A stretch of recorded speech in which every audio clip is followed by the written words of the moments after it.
We're looking at a unique test here between the Pocket Cinema camera and the Canon 50D. Both cameras were shooting with RAW, and the Canon 50D had a anti-aliasing and Moire filter in place. It is a prototype from Mosaic Engineering.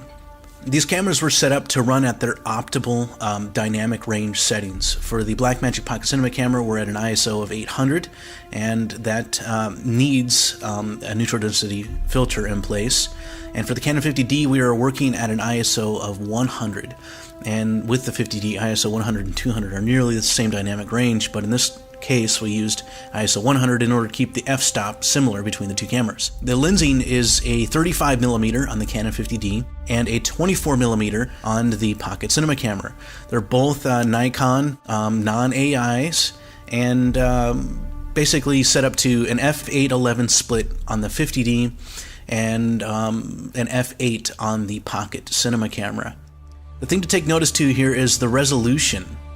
Where is the Moire on either of these cameras? Well, technically it's there if you really look for it, but at the same time it's so close to not being there that it's essentially no longer an issue. And again, that would not be possible without the anti-aliasing filter from Mosaic Engineering with the 50D.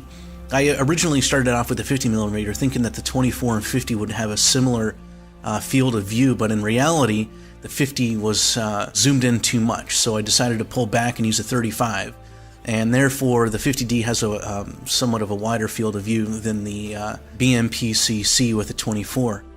But take notice to the color. It took me quite a while, honestly.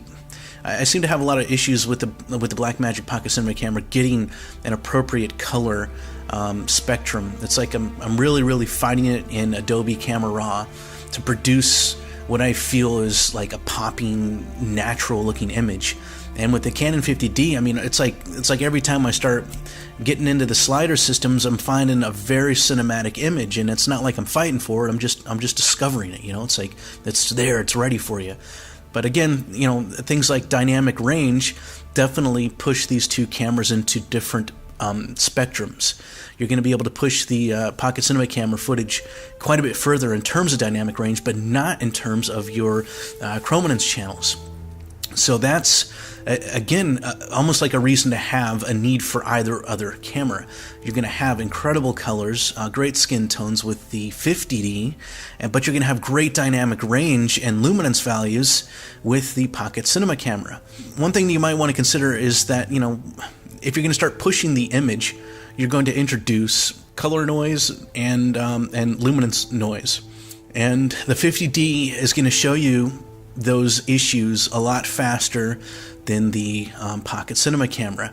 However, the 50D is going to show you a much more vast color spectrum that appears very cinematic. Go ahead and take a look at it over and over again, see what you see.